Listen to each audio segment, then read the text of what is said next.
I just don't have time. I can't find enough hours in the day.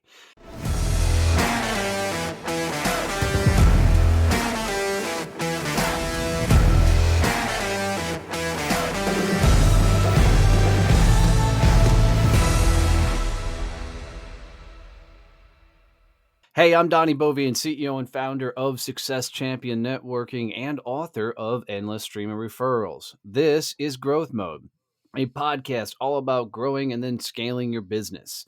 Hanging out with me as always is Kevin Snow, the sales and automation tactician in genius. And in this episode, we're going to bust the myth of you don't have enough time in the day to figure things out. All right, time for a rant. Yo, I haven't even preempted Kevin with this, but I'm gonna ask him one question and watch what his response is because I know it's going to be. In our open to the public Facebook group, we asked 3 questions. Who are you? Will you follow the rules? That's one question. What's your email address? And then what's the number one thing holding you back? What is the number one response we get to that third question? 90% of people always put, I need help with Oh, it's time so dumb and management. it drives me fucking bonkers. So here's the thing. Everybody who thinks that they don't have time or enough hours in the day are looking at it from a completely wrong perspective. And, I wish I could remember who said this first to me because it was a brilliant way of looking at it. But I was at an event, sitting in a conference, and a guy on stage was this time management guru. I didn't really think he was that good of a speaker, and I was only half listening. But he said this statement, and it caught my attention. I've never forgot it. And what he said was, billionaires around the world had the same 24 hours a day that you do. They've always had the same 24 hours a day that you do. So what the fuck is your excuse? Of course, back then he didn't say fuck, but what the fuck is your excuse to not finding the hours in the day? And a friend of mine that, as I was early on in my business doing a lot of networking and conversations with, one day in a fit of rage, I pinged him on Messenger and said, "Dude, can we grab a 5-minute conversation? I just need to clear my fucking head." And he looked at me and said, "Donnie, for you, I will always grab 5 minutes. I manufacture my own time." And this idea of manufacturing my own time has been something that I've explored and just want to keep diving into. And what he was saying to me is, I choose and create time in my life, right? Time does not own me. I manufacture it. So as we explore this today, that's what we're going to dive into is how you never really have a time problem. You have a prioritization problem or an inability to just get your shit together. How you want to do this, Kevin? I think what you just finished your rant with is a key piece of it, and it was what I was going to bring up is that it's not necessarily that you don't have enough time. You don't know actually what you should be spending your time Yes. on, and you can't look at your list of tasks and say, all right, this is more important than this one. And that was a huge issue for me when I was just starting out in sales and business at my first post college job. Was I couldn't prioritize my list. Things would get added to my list. They just go at the end, and then I'd get in trouble because I didn't get stuff done. I'm like, well, I'm working down my list, and I couldn't comprehend and understand how to look at things and say, well, this client is more important than this client, and really prioritizing what I need to get done that day. And I think it almost got me to the point where, now I work better when stuff needs to be done right the next day because I'm like, oh, this needs to be done tomorrow. So now I'm going to work on it and bust it out and it's done, which I don't like that thing about me. I'd rather, get stuff done a little bit earlier and not be stressing out. But that's my Right. head trash. But that's really key to understand what is actually important and be able to look at your to-do list strategically and say, all right, this stuff actually helps me grow my business, this stuff makes me look Yeah, I busy. think, and I love that. And I want to add into that if it's not the prioritization, it's the constant movement that feels like you're accomplishing something. You know, I don't know about you, but I'm fucking notorious for, oh, this project's going to take me an hour. And then 6 hours later, I'm still in the same fucking project, right? And it's because oftentimes I think we're doing shit that we shouldn't be doing, that we should be giving to somebody else or outsourcing to somebody else, or we are doing things that feel maybe more fun than the actual shit we should be doing. Like, Or we're just not focusing our time on that one task that should right, take us an right. hour, and we're managing three things at once and answering all the convos and Prime doing example is, everything as Kevin and and I not were just getting the shit recording done. this, we started talking about all the things in the business we were doing. We're inside our community program. We're updating things. I'm creating events, and all the while we're supposed to be recording a fucking podcast. You know, Never mind that we actually have a sync to talk about right? all those things in 3 hours. And that, I mean, but it's a great example of oftentimes we're like, we got to get it done. We got to get it done. We got to get it done. My fear, my head trash is I'm going to forget about it and not get it on a schedule to be prioritized if I don't do it now, and that's what derails the shit out of me. Friday night, I had I need to add this to Asana. And I opened up Asana and then I got distracted. And I'm like, oh, what was that thing I needed to add to Asana? So then I went back to Asana. It's like, oh, I remember. And then I got distracted again 5 times. I had to go to I an so do it. Asana before I actually added the I damn so do. thing. For me, it's ooh, I'm going to put this on my calendar, and then you go, and all of a sudden your email's there. So then you see your email, and you start going through that. And then you look like, shit, what was I supposed to put on my calendar? And then you got to go through all the other things to figure out what the fuck it was you were supposed to be doing in the first place. It It's like when you walk into your room in one of your rooms in your house, you're like, why Oh, did I that come in that's here? actually a What science was thing that they proved. There's a whole cool fucking science around this, that for some reason your brain, and I wish I can, and I'm gonna Google this so I can figure out the name of it, but your brain, when it goes through a doorway, actually does fires off some neurons or some shit that's what causes you to forget things. It's yeah, Oh, it's like really? they say you associate objects and things in the room with the original idea, and then when you go through the doorway, those objects are not there, so the memory and thought escapes you. It's fucking wild. But I mean, that's everything. So, if that's the case in rooms, this is a whole research topic. So if you're listening to this, I want somebody to fucking send me the research on this. But does that work the same way? Do we associate priorities and things we need to get done with what we're visually seeing? And when we transition over something else, is that why we forget it? Ooh, super. And we're not even smoking weed to have that kind of a deep thought. Oh, you know, but why? I mean, why is it that people so often say they don't have enough time? I mean, because we're doing all kinds of shit, with everything we're building and having going on. You're running a whole nother company and everything. Why do people still let that beat the shit out of them? I don't know. I don't have that answer on why people are like that. I think part of it is especially for business owners and entrepreneurs, not wanting to give up control and thinking they need to have their fingers in everything. That's another thing I am really bad at. Uh, so I think that is part of it. And then the to do list gets just so long that you're overwhelmed.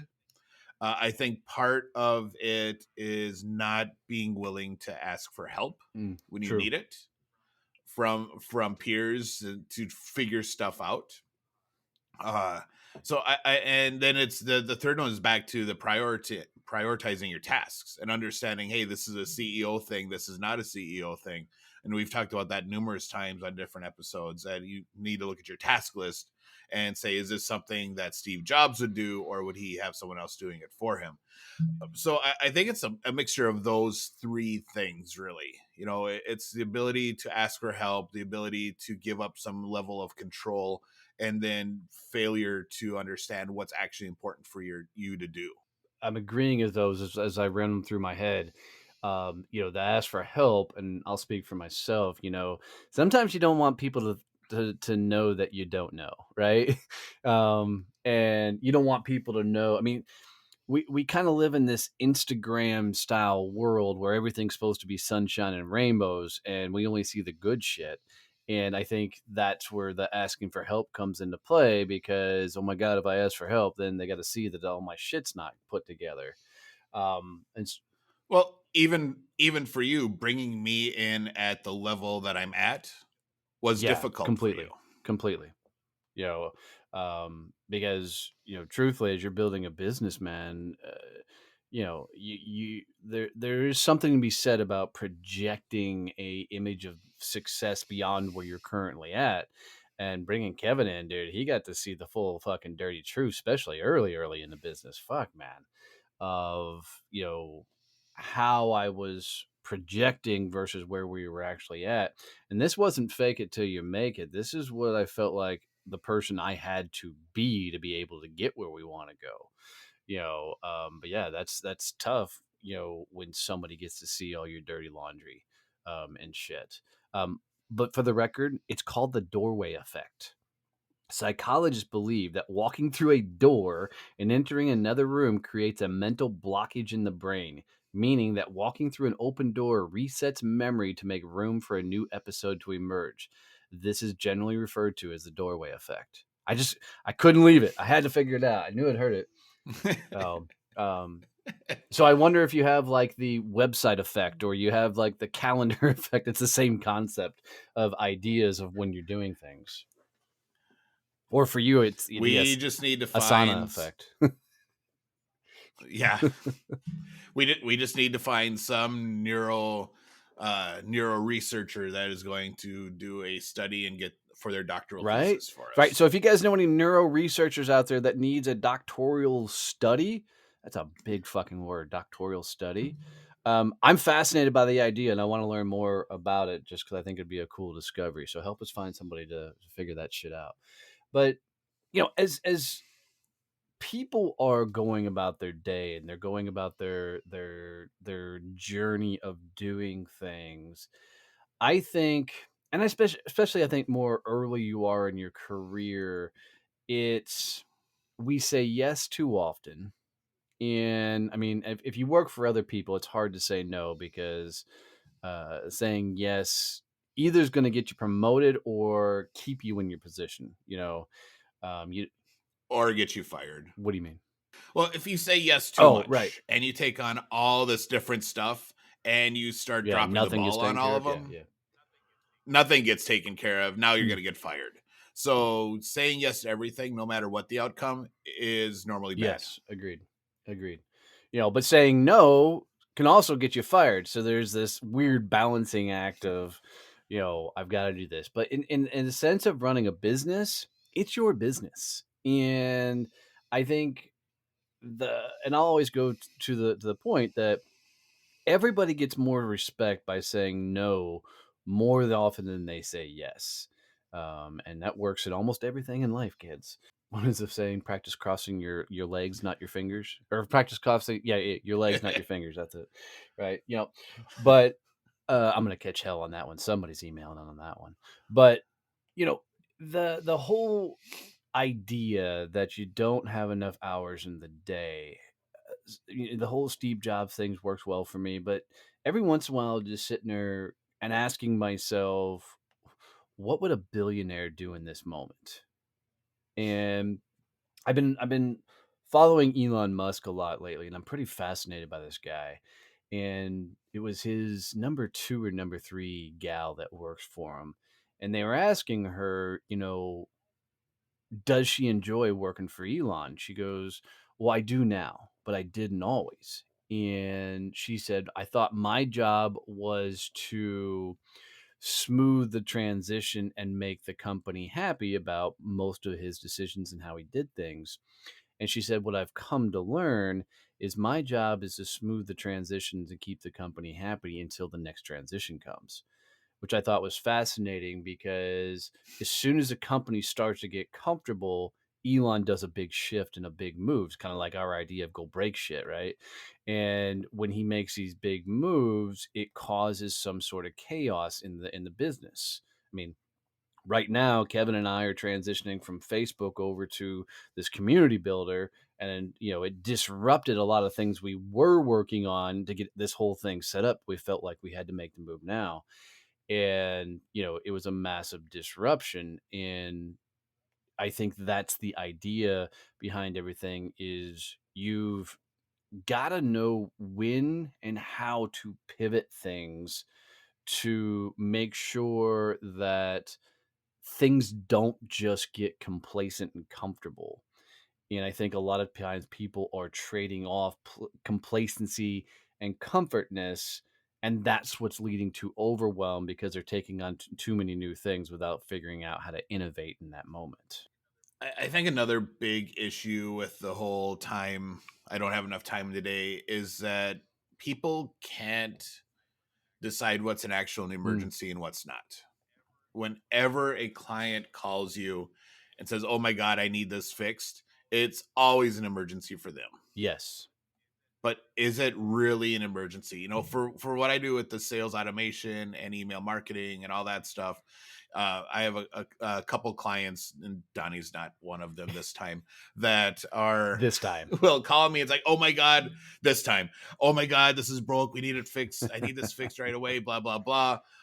And I have now learned, and I'm really glad I had this person as a client, because now I've had to learn to step back and say, "All right, it's really important to client X, and it's an emergency for them. Is it actually an emergency for their users? That's a great question. And Is it an actual emergency for their and users? is yeah, and or is it something that I can come back to later this afternoon while I'm doing my emails and answer them, and not getting sucked into their drama and their energy of, oh my God, this needs to be fixed right now?" Because otherwise, every time I got an email from them, I would have to stop what I'm doing and go do their thing, and then come back and figure And out where and I what sucks was. about that is oftentimes you get in that flow state, right? And a lot of people have heard about this whole flow state idea.